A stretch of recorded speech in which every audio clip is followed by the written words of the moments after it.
Good morning and happy Wednesday, everybody. Welcome into 104.3 The Fans Coffee Break. D-Mac James Marilat joining us here on this Wednesday. Rachel V. Hill hanging out with you. It is National Signing Day. A lot of high school recruits are getting their days made today as they announce where they're going to go for school. It's an exciting day, and we're keeping you up to date with all the 5 and 4 level recruits that are going to Boulder now with Coach Prime. So you guys, if you were a recruit, how would you do it? How would you do your announcement? Would you do it in your school gym, or are you just announcing it on Twitter? Like, what's going to be your go-to if you're going to announce that you're going, we'll just say for the fun of it, to CU Boulder to play football, James? You have to do it in the gym, right? You have the hat sitting there on the table. You kind of go back and forth, do the little shell game. You pick the CU one, put it on, do your celebration. Yeah, you got to do it in front of all the students. Like, you got to have a little bit of a assembly. That's for sure how you got to do it. Okay. So James wants all the attention on him, I see. D-Mac, what about you? Well, I was lucky enough for my son to be part of a signing day. And it was really, really cool. He wasn't like the superstar that gets his own signing day. In general, what the high schools do is have all the kids who are going to sign. Now, football is kind of its own thing. Like, football signing day is really just for football. But for the other sports, there's a fall signing day and a spring signing day. And then there's this one that's just for football. So it was actually one of the, it was like tears in your eyes, choked up, and on my kids, my son's signing day, it was just him and a female swimmer who was going to the University of Seattle University. And so it was just the two of them on stage. And it was pretty awesome. Like, his entire baseball team was there in attendance. His coaches were there. It was a big deal. And, for his entire team to be there circling him when he signed was amazing. So it's a joyous day. Now, once he became a college athlete, everything went to crap because the college system is so crazily corrupt, and the coaches in general are a disaster. And sadly, and they've made massive changes at the University of Northern Colorado. So it's a totally different situation right now than when he signed, but we didn't know. So it's a day of incredible optimism, but then you go there and there's some harsh reality afterwards too. So you take the time as it comes. And this day is just so filled with hope, joy, and optimism. And then you get a harsh dose of reality once you become a college athlete. But this day was fantastic. D-Mac, like, setting kids up for, like, hey, this is going to be a great day. It's like college graduation. Like, be really excited. And then you're going to go to the real world and you're going to be like, oh, how did my parents afford to have me? Because I have all of these bills. That's what D-Mac is telling you. Here's what happens. And this is true. You're promised a lot of stuff when you're a college kid and you go to a school. And I saw a lot of these signings. There's a lot of 3-star kids that have been signed by the Buffaloes, not 4 or 5 stars. I saw today a lot of 3-star kids. Mm-hmm. And everybody, listen, we did it all. My son had the video. He was all excited. It looked cool. He was part of the signing day. And I didn't know it. It was my first time going through it. Hindsight is incredibly 20/20. And this would have been tough, but my advice for my own son would have been, hey, let's wait on that signing day and let's make sure we make the right decision.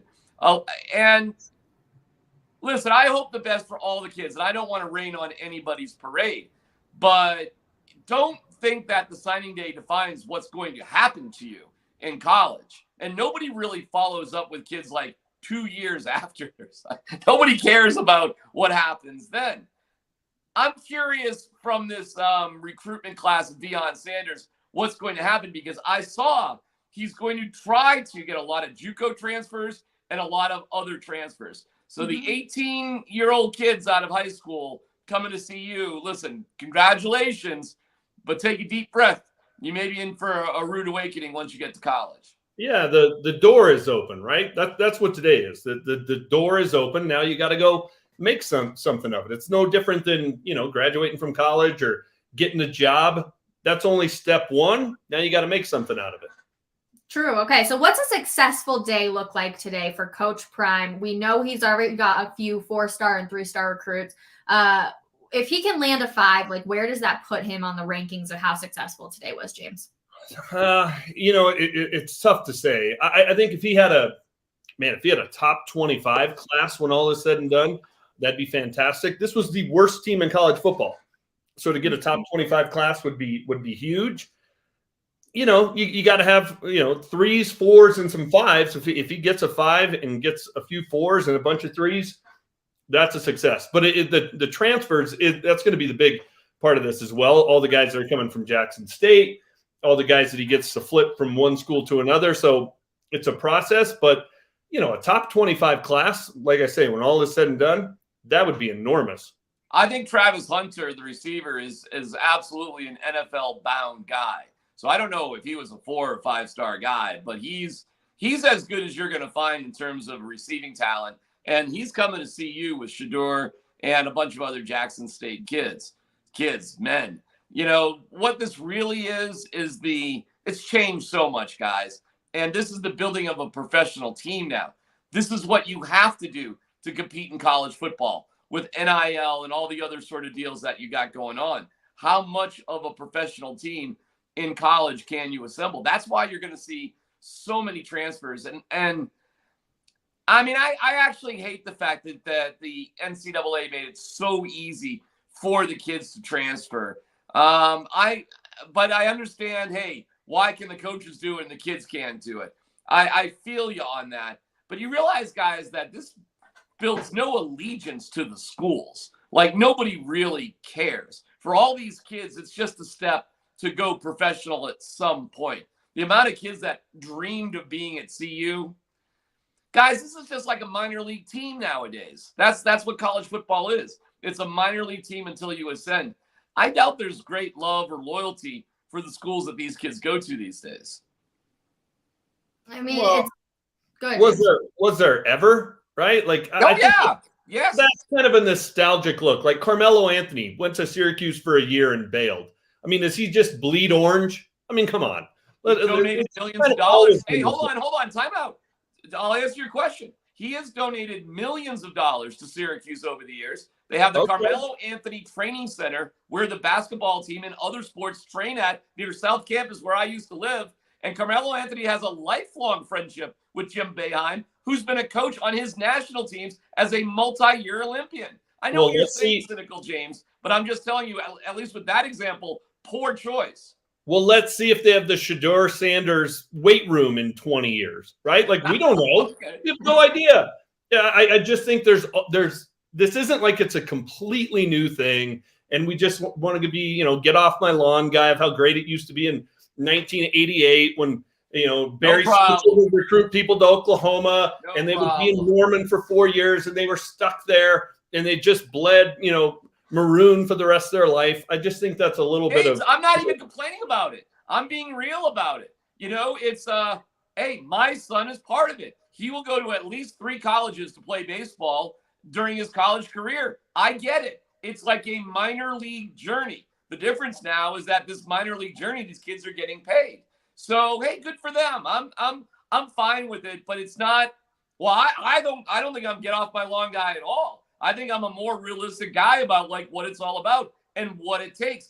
I'm just saying on signing day, don't really pay attention to those 18-year-old kids in the gyms. The real kids you won't see at all. There'll be college transfers that don't have the ceremony. The kids that are going to have the biggest impact are not kids you're going to see with mom and dad in balloons. Yeah, I agree with that, but that's how USC was able to turn it around so quick. So no problem. The Buffs are playing the game as it's currently scripted, right? These are the rules. Go play the game by the rules instead of saying, well, no, we really liked it back in 1997, so let's play by those rules. That's silly. Hey, no problem. I thought college football was corrupt for more than 2 decades, so at least they're a lot more out in the open now, and it's a minor league system for the NFL if you want to compete at the highest level. But the question was about signing day and, the kids and all that. So I'm not trying to be a wet blanket, but I think if you want to know how the sausage is made and the value of the signing day, it's not going to be in high school gyms. I have always found it funny, though, before all the NIL stuff, everybody complained about, the raw deal that all these college kids get. They sure seem awful happy when they're in their gym putting on that hat, saying that they're going to go to. They're dumb. They don't know what they're doing. For such a raw deal. 18-year-old kids have no freaking clue as to like what's really happening. And it's scary that people give them millions and millions of dollars at 18. Like that can be really scary. I hope a lot of them have, agents or somebody that can show them how to handle that money. Because if you imagine, what would you have done if you would have got like $2 million to post a Gatorade post? You know what I mean? Like, can you even fathom that, you guys? Because I can't. Yeah. I just can't. I wouldn't be responsible with that at 49, let alone at 18. When are we going to get a $2 million deal for Coffee Break? Right. I had to pay for my own coffee. Right? No, I agree. That's my biggest thing with the NIL is that I just hope that they have somebody who is helping them, especially at such a young age. I know in college they do a lot of like, here's how you're going to prep some of this money, but I just hope when you're in high school and you're getting these deals that happens for a lot of these again, this is a wet blanket moment. But how about all those kids who were at signing day a couple of years ago going to see you, who are all excited about it, made promises, who are now without a school and either forced to leave or got cut or whatever? Where's their 2 year later story? And I get it, James. They were the worst team in college football. Don't go 1-11. I get it. But here's what kills me about college football. Coaches come in and they make promises to kids all the time they can't keep. And college coaches come in and recruit and they just flat out lie to kids and families. And if I was just ever advising a family, I would tell a family, you have to be prepared for your son or your daughter to be a professional athlete. And that might come with change. If you go through a minor league system, if you're drafted in baseball at 18, you may play for 3 or 4 teams before you become 22, 23 years old. And if you're lucky enough, make it to the majors. College is not different from that now at all. So unless you're going to like a service academy where there's something much bigger, or you go to a smaller school, right? You just go to a Division II, Division III, an FBS school that, I know I'm going to be there. I'm not going to go to the NFL. It's a little bit different. We are talking about the high stakes world of Division I football. It ain't intramurals, and CU is now a competitor in it. So it's great because now CU is a relevant program. It will come with some harsh realities, but I think everybody at CU wants those harsh realities. If you want a more calm sort of profile, check out what Jay Norval's doing at CSU. I bet you anything, the kids today that commit to CSU will love their school more than the kids that commit to CU. Oh, for crying out loud. How are we going to measure that? Conversation. Go ahead, Jay. Oh.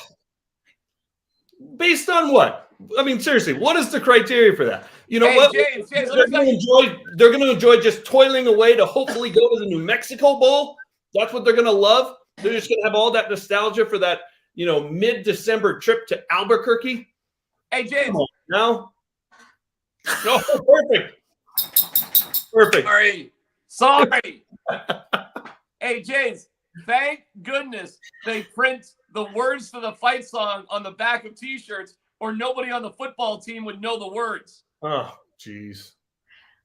Listen, we know all these student athletes, they better go into Coach Prime's meeting room with no hats on. We know that's going to be the case up there in Boulder. Okay, I do want to move on, though, to the Denver Nuggets because they got a massive win last night, a dominating win against the Memphis Grizzlies. I know our first in the West. This is huge, you guys. But did they prove really that they're capable of winning a championship, DMAC?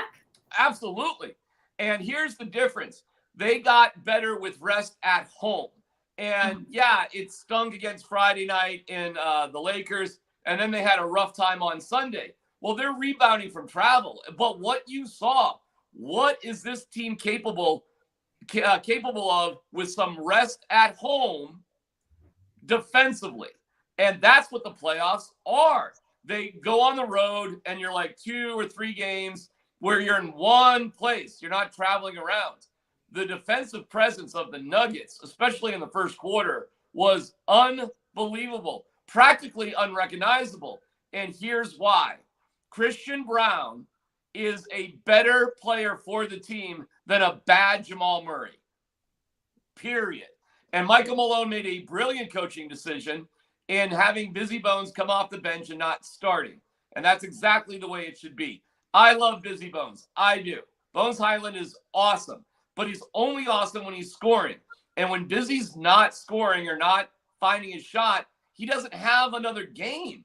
Christian Brown can play defense, can penetrate, can take charges. I mean, Christian Brown, this kid is unfreaking believable. What an amazing draft pick for them. And Bruce Brown, what a pickup. I mean, I am blown away. And KCP, listen, man, the Nuggets personnel department in the offseason did one hell of a job. And I was confused about DeAndre Jordan, but now he makes sense to me. I want to move on from him, but I see what he offers now. Balance and support for younger players, specifically Zeke Naji. And instead of a destructive personality like Boogie Cousins, DeAndre Jordan is very supportive. So his biggest contributions is probably going to be off the court, not necessarily on the court. And I think that actually does have value. That was the best game of the year by the Nuggets. It was the best coach game of the year by Michael Malone, maybe in his entire career. And yeah, there is huge room for optimism in the playoffs. Yeah, without a doubt. Now they have the Blazers next, and then they play the Suns on Christmas Day. Mm-hmm. You win both those games, you're atop the conference, and everybody is chasing you from here on out. That's where they needed to be at the end of this 6-game stretch where they played 5 out of 6 at home. Last night was the biggest one that they had to get, but they got to finish it off and be in that spot.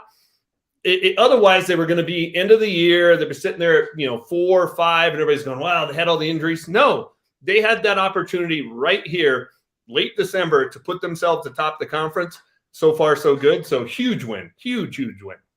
And I think for me, it was the fact that, they sort of gave up in the third and the fourth. It looked like, this is where this team really struggles, where they will have big leads and then things will go downhill for them. But they didn't allow that to happen. And I think that was kind of the difference. Whatever Coach Malone said in the locker room, he needs to say that all throughout the playoffs because they looked fantastic. And I'm going to say it again. I told DMAC, and I want to say Will, but I think Christian Brown is going to be the star that everyone wanted MPJ to be. He is fantastic for how young he is, for the way he's handling different players that are top level. I mean, he was on, what's his name? I can't think of it right now. Why is it not? Thank you. He played him solidly on defense last night, I have to say. My personal opinion, though. Yeah, Brown was pretty funny. So after the game, he was being asked about guarding Morant, and he goes, I thought I was doing pretty good against him. And then I looked up and he had 30. Here's what was interesting about Morant. First of all, he takes a million shots, and his talent is John Morant's unbelievable. Yeah. I think he had, 33, 35 points, something like that. But he was minus 16 in plus minus. So, yeah, he was scoring points, but it wasn't resulting in the court tilting towards the Grizzlies' way. And they really didn't get a lot of support by, really, frankly, anybody else. And that's the 9th best scoring team in the NBA. I mean, that was remarkable what they did. And let me tell you, the environment was awesome. I mean, that was a sold-out house on a Tuesday, national TV, all the spotlights. You got Nikola Jokic throwing passes between his legs. Jeff Green. So I asked Aaron Gordon about that Jeff Green dunk, and he says, our new nickname for him is Vino. Gets better with time, like a fine wine. So you have some wild listen, man, when the Nuggets play like that, you want to see it between the legs, like, hey, there you go, Bruce Brown, boom, take care of business. And, Jokic had a dominant game with 13 points, but he also had 13 rebounds, 13 assists, and he was plus 13 in plus minus. So he had a 13 night. And listen, man, Jokic is still the best player on earth. I mean, let's not forget that. Here's what's tricky. Will Michael Malone, when Jamal Murray's not playing well, just take him out of the game? And yikes. I think he has to if he really wants to have more nights like this. I'm not saying dump Jamal Murray. The guy makes $30 million a year and has fantastic talent. But sometimes if Jamal's not on or not feeling it, guys, he's a defensive liability.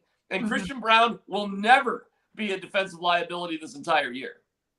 I love it. I love the way he's playing. He's super young. I think, he's where he was drafted, he is at that bar. And my personal opinion, I know a lot of people, they say, oh, rookies can't do that. Like they can't be at that bar. He's at that bar. And it just seems like every single time we talk about him, like something else has improved in his game. let me really quick. Aaron Gordon is an all-star. He is an NBA all-star and should be recognized as such. And he is so unselfish in terms of whatever the game needs. And he has the versatility to hit a big three-pointer, rebound, hustle, finish strong inside, and not have I am so impressed with Aaron Gordon, James. I don't know what you think about AG, but that dude is a freaking all-star, and he had a great night again last night. But he'll be fine in the next game against Portland if he only has 7 points and has to play a different sort of role. And yes, Christian Brown did go against Ja Morant, but so did Aaron Gordon for a good chunk of the night. Yeah, no, I'm with you. He's definitely an all-star. He can play both ends of the floor. And look, this year they're not having to count on him to be the number 2 option every single night, which I think allows him to do all the things that he does well. He doesn't have that scoring pressure on him on a nightly basis, but yes, he's playing like an all-star. I love AG. I think he's Mr. Consistent. He's so much fun to watch too. And he's got some fly style, which we're going to get into in just a second. But first we have to bring in Brandon Stokely because he needs to announce the winner of the Cherry Creek Shopping Center giveaway. Brandon Stokely, how are you today? I'm doing great. Doing great. Good to be back for 2 days in a row to coffee break. Excited about announcing a winner today. So it's a great day. And looking forward to it. You know, my sidekick is on assignment. I think he's down there at Cherry Creek Mall right now, getting some more extra gifts that he will be giving out here this next week. So that's why he's not able to be here and join me today. But I got it covered, and I'm excited about this. You let me know when you're ready for me to announce this winner. I feel like I need to do a hit it. Who we got? Ian Fritzke of Broomfield is the winner. Congratulations, Ian. Fired up for you, buddy. There we go. And let's do a little, Ian Fritzke. Congrats, buddy. That's awesome, man. Thanks to everyone that was involved. Thanks to Cherry Creek Shopping Center and everyone that was involved that made it happen. A lot of fun, and looking forward to doing it again next year. So. And me personally, you know, to get this thing back onto me and not Ian Fritzke, I'm going to look to continue to dominate King Super's pick'em. Well, congratulations to Ian on $1,000. I'm extremely jealous. Congratulations to Stoke on winning King Supers again. Jake's coming for you. I'm way out of the league.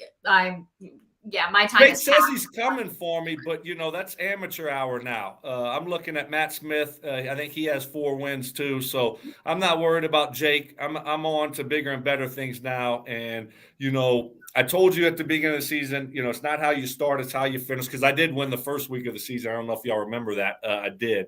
So I'm going to finish strong also. I'm not only a fast starter, I'm a strong finisher. So we're going to finish this thing off right this year and take this thing home. But a lot of fun with Cherry Creek Shopping Center. And congrats to Ian again. Nice job. Nuggets last night. Marilat, did you get your tooth fixed? Can you smile? Kinda. Oh, yeah, it's fixed. It looks good. There you go. Because I saw a picture, like the whole thing was gone. I thought it was the whole thing. Wow. Crazy. It's a bit of a mess, Stoke, but it's a work in progress. I'm playing hurt today, but we're getting our way through. I love it. All right. That sounds great. Thanks, Rachel. Thanks for having me. Congrats again to Ian. D-Mac, good to see you. Playoff beard? What is that thing going on? Sheer laziness. For like 5 minutes, and he is just passing things. I only got 5 minutes, so I'm trying to get my shots in left and right. Stoke, your boy was sitting on the Memphis bench last night. I thought he was about to go into the game. He was so close to the Memphis bench. And no Stokely. No, he's taken Marshall and Marshall's friend and Marshall's friend's dad. What happened? Brandon Stokely is a true believer in the Denver Nuggets. All right, he's a true fan. Hey, you know what happened? That used to be me sitting next to him. I don't know what's going on these days. It's depressing. I used to be that wingman. Now he's got his kids with him and his kid's friend and his kid's friend's dad. Like, what are you doing, man? That can't be that much fun. I know that Stokes a lot more fun than those three. Jeez, come on. I know, man. Like, no phone call, no text. I mean, it used to be, wow. I used to be that wingman, and now things have changed, you know. Things have settled down for him, I guess. He likes boring instead of, fun Stokely. So I don't know. Hey, bring the boring, friend and friend of friend's dad and all this stuff. What can I say? You're always welcome here. You may not be welcome courtside with Peyton Manning, but you're always welcome here on Coffee Break. Thank you so much. And Thanks, Rachel. I know All this contest is over, but you're coming back on Coffee Break. Don't think we won't see your face anytime soon. But Stoke, happy holidays if we don't see you as well. Yeah, happy holidays to everyone. Y'all enjoy. Be safe. Happy holidays. Brandon Stokely, everybody. Well, we're going to finish up with this. Oh, you never know, but we are going to get into the outfits because I love this response from the Joker. And you guys, I think this is one of the best things that came out of his mouth. Hit it, Jake. Well, we're going to finish up with this. We saw you coming in tonight. You were fly tonight, brother. Wait, you look good tonight walking in there. You must got big plans after the game tonight. No, to be honest, I started doing this season. I think it's one way to represent yourself. I just don't like how the guys are dressing up for the games. I think wearing suit is it means business and means that I'm here to do my job, So I think that's what to represent. I love Nikola Jokic, and actually, I don't know if you guys watched the entire post game press or interview. He was having fun with the guys. First of all, NBA on TNT does a fantastic job with all of the guys and the way they all interact and everything, but do you like the fact that Joker says, oh, this is business this year? We've seen him in the gaming T-shirts, but he is fully committed this year. It's all business for it. Do you guys like when they either dress businessy and nice and fly, or are you more like, hey, let them rock whatever they're feeling, T-shirts, baggy jeans, whatever, James? Oh, they can rock whatever they're feeling, but I do think, it's about a mindset. And if that gets him into the right mindset that, hey, I'm going to work and this is all business, it's kind of the throwback to Michael Jordan, right? He used to want to be the best dressed guy and show up in the suit, and he's coming to the office and ready to take care of business. So people can wear what they want to wear. I get a kick out of some of the outfits that you see, but if that's, sort of the switch he needs to flip, great. Cause this is a team that has given away too many games, especially at home in past years. Taking care of business. If that's a little trick you got to play on your mind, great. I'm all for it. It's actually a kind of a complicated little story, because there was a time where players were required to wear suits all the time. And some players really fought against that because they thought that it restricted their personality. So it's actually a little bit more of a serious issue in terms of why they don't. One of the great things about the NBA that I love is that they're highly progressive in how they treat their players. They listen to their players more than anybody, and I give them high praise for it. So these guys are multimillionaires. And the vast majority of multimillionaires that play basketball would much rather come and go from games in hoodies and sweats and comfortable wear. And almost all of them do. The fact that Jokic wants to wear a suit is great for Jokic. And it says that he's taking this seriously. He did this all last year, basically, too. The only time he doesn't really dress up is when they're getting on a plane after a game to go on a road trip where you just want to be a little bit more comfortable on the plane. Other than that, what he dressed up last night was not unusual. That he did not do that for TNT. He dresses up like that all the time. You can go back on my timeline to Sunday night, not a national TV game, and he was dressed up in a really cool-looking green and black checkered suit, which is amazing. This is good for him, but I don't want to say it's good for him and everybody else should be doing it, because the NBA is about a certain sense of individualism and expression. So however you want to express yourself is fine. I'm glad it works for Jokic, but I'll tell you this, Aaron Gordon had a ridiculous night, and he was, not dressed like that. He had like a work jacket, jeans, and whatever. So I don't think less of Aaron Gordon because he didn't wear a suit last night. It works for Jokic. He likes it. It gets him in the right frame of mind. He probably has his own personal opinion of how everybody else dresses, which is fine. But you got to understand, guys, he's the only player on the Nuggets that does wear suits. The coaches don't even wear suits and ties. Nobody does. Well, that's what I was going to say. Can we go back to where coaches wore suits and ties? So they went to the bubble. They dressed down in the bubble, and that's just stayed the norm. They dress like the guys who coach my 10-year-old. Like, come on. We can't put on a suit and tie for the head coach. Yeah, but again, James, this is what makes the NBA, I think, pretty special and unique is that they have just a different approach. They're not so wound up tight. I actually really like it. First of all, I think it's got to be way more comfortable, and it is unified. They're all wearing the same outfit. They're not, listen, if you want uptight, button down, boring dudes. Go watch the NHL. They got you. They're all wearing suits. They all hate wearing the suits, and they all wear them. And you got ties with Jared Bednar. He looks like a Bond villain. And he looks great. He looks sharp. He looks like he's in charge. It works. It works for the culture of that sport. But I'm all about expressive culture, not restrictive culture. And I love what Jokic does, but I also respect everybody else. You want to wear suits and ties. You know the funniest thing about these NHL guys? They all wear the suits, but they all put on beanies, and it's not that cold. And it's like the stupidest look in the world to me is a guy wearing a suit with a beanie on. The Nuggets' 15 coaches look like a dance troupe. Come on. Are you saying they're like the average Joes at halftime? Yeah, exactly. Exactly. Oh my! Class it up a little bit for the coaches. But it's every team in the NBA is like that. I know. Every coaching staff, every team. And it all started in the bubble. They got casual in the bubble, and it never went back. I'm fine with it, James. Come on. Yeah, it's like the people that take their shoes off on an airplane. Let's have a little decorum. Oh my a little bit. That's disgusting. First of all, listen. It works for Jokic. It's nothing new. He did it all last year too.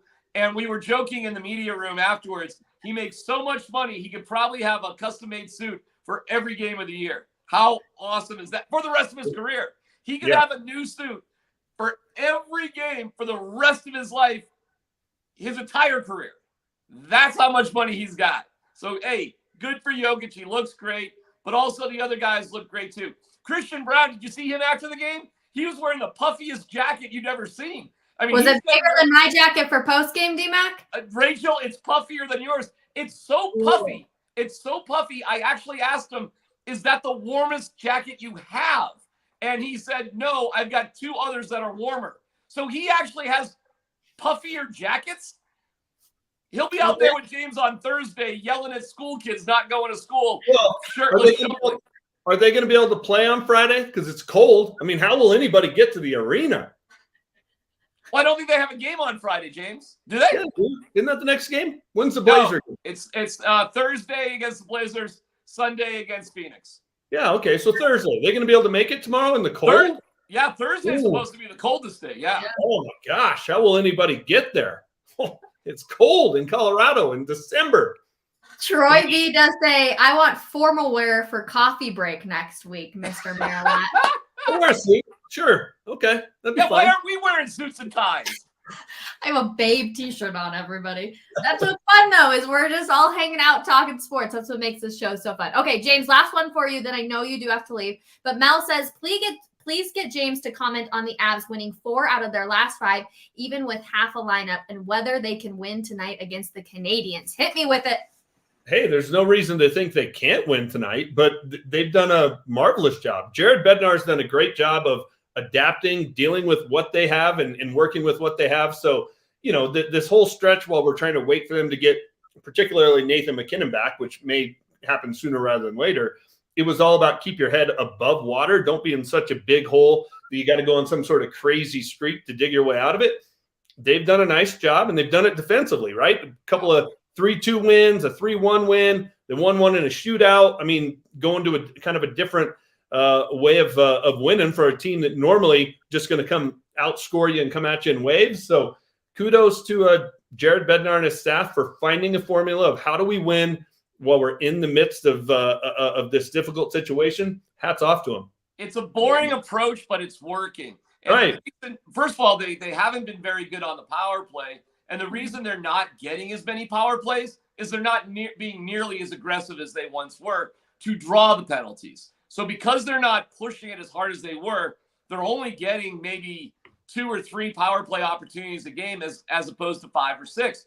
Before McKinnon got hurt, and I don't know where they stand in the NHL now, but they were the number 1 power play unit in the NHL. Well, that has gone down significantly. There's less opportunity.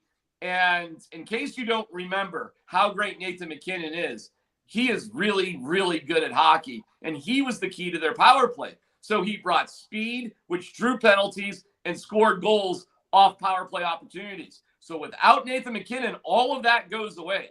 So as great as Cale Makar is, calling off penalties and everything, the most important player for the Colorado Avalanche is Nathan MacKinnon. And we're seeing that and seeing why right now.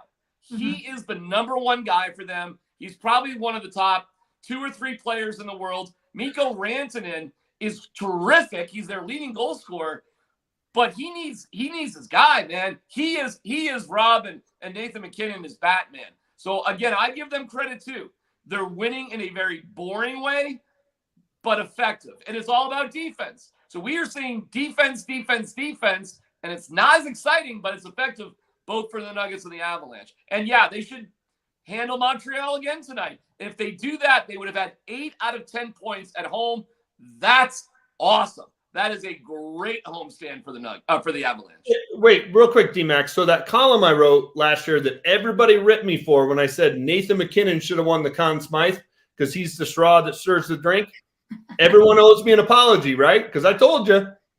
Well, I can't argue with you about how great Nathan MacKinnon is. It's a weird conversation because it's saying that Cale Makar is less than Nathan MacKinnon. They can't win a Stanley. He's Robin. He's Robin. He is Robin. Nathan MacKinnon is a more important player on the ice, and he's a bigger driver. I love Cale, okay? So I don't mean to criticize Cale whatsoever. In fact, Evan Rodriguez doesn't even want to goof around with Cale Makar, even when Cale Makar does something kind of silly. Honorable, but silly. But Cale Makar just doesn't have that type of personality. Nathan MacKinnon does. Gabriel Landeskog does. Devon Toews has a more sort of personality like that than Cale Makar. And Makar is a lot like Jokic. He's never really going to have that personality. He's always going to be a lead by example guy more than sort of a vocal guy. You have great respect for Cale. Everybody always will. But you need somebody who scares you a little bit.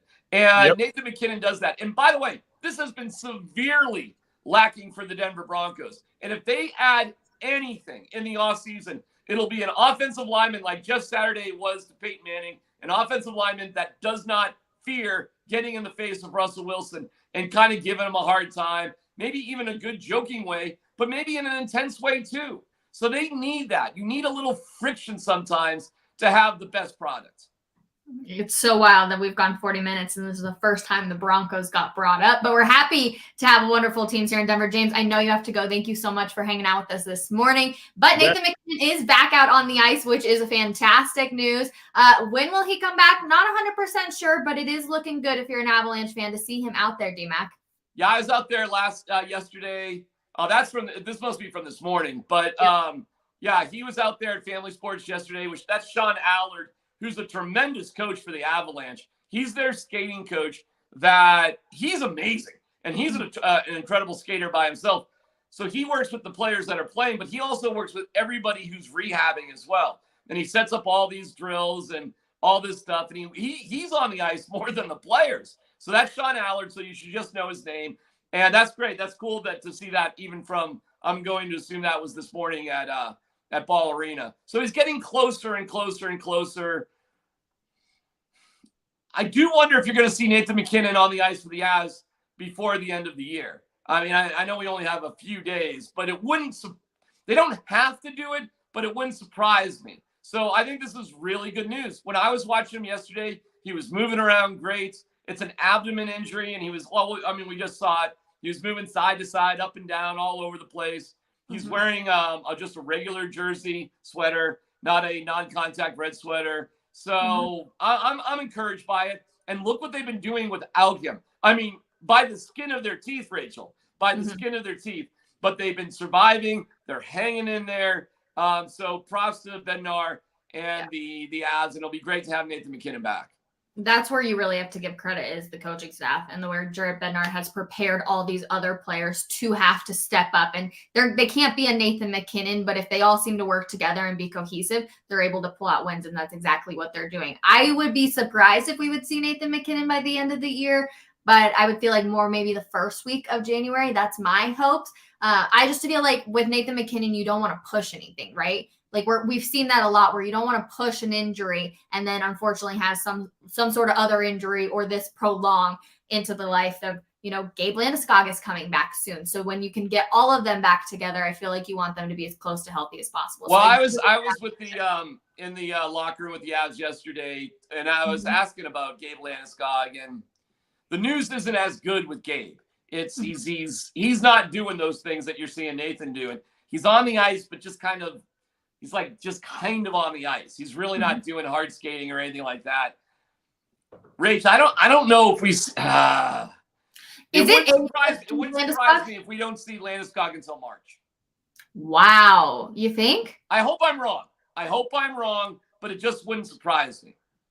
Oh, geez, that would be very unfortunate. But I guess at the end of the day, right, you hope that this team can survive enough to make the playoffs, and then you get all your big guns back, and they're fully healthy or as healthy as possible, so you can try and make a run. But March, you think, D-Mac? Well, he's not on the ice at all, Rachel, really. I mean, he's not doing like what Nathan's doing with Sean Allard, at all.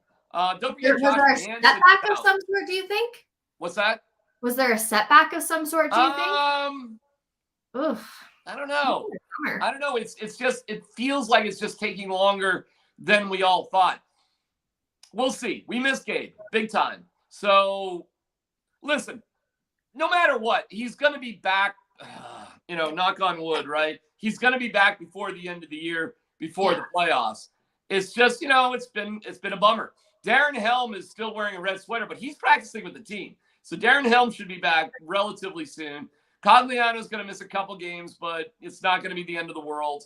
Nathan's going to be back within 10 days, one way or the other, which is good. So slowly but surely, Rachel, we're seeing some progression. And we're seeing great development from like Alex Newhook, who's clearly a winger, not a center. So he's doing all right. And defensively, they even got like Curtis McDermott back, So listen, they're getting healthier. Nichushkin is playing day after day. Rantanen's one of the top scorers in the NHL. Kale, hopefully, if there's a penalty called on him, he'll just sort of take it, So I'm encouraged by the Avalanche. I am.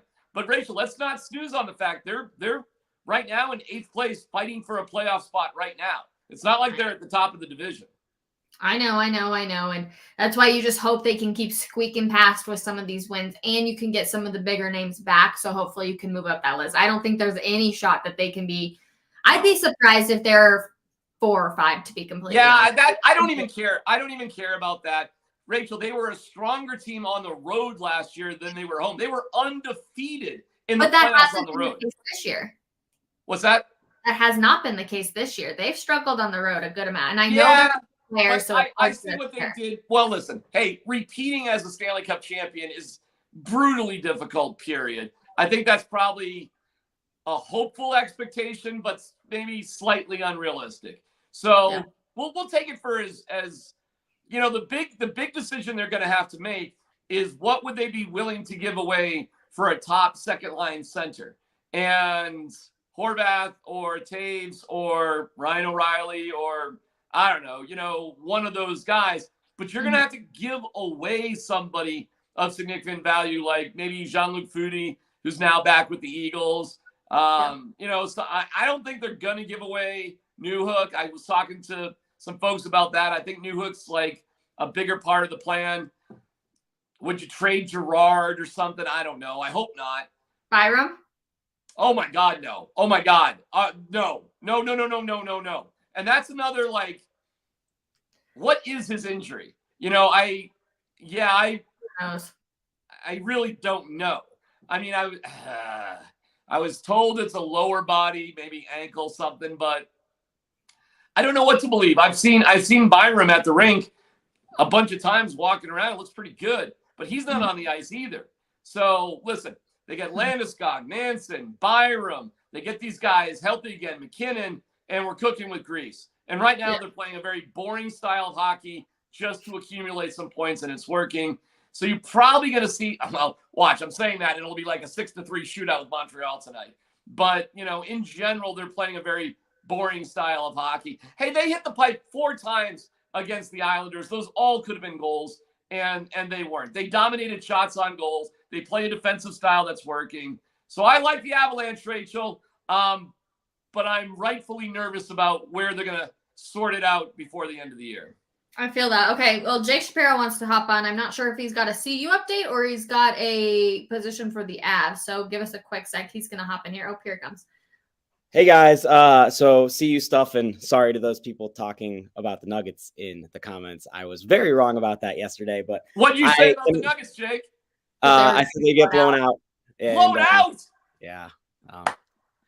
I know you're pulling a bit because you were here when I said it, but I was wrong about that. I'm not wrong about this. Adam Hopkins, a 4-star wide receiver, once committed to Auburn, one of the best receiving prospects in the country, has just committed to the University of Colorado as we end our show here. That'll be, if not one of the biggest recruits of the class, like one of the top 3, one of the top 4. So that's a huge move for the Buffs, and they flip him at the last second. So good. Where was he going to go? Auburn. And it's the second commit today that Colorado's flipped from Auburn. They also flipped a offensive lineman that was from JUCO that was supposed to go to Auburn as well. Wow. Awesome. Coach Prime, man. He's making moves. Jake, as always, thank you so much. And to everybody else, too, thanks for hanging out with us here on Coffee Break. We'll be back tomorrow morning, 10:30 a.m. Come hang out with us. Let us know what you want to talk about. We're always up for new suggestions, and we'll see you guys tomorrow morning. Bye, everybody.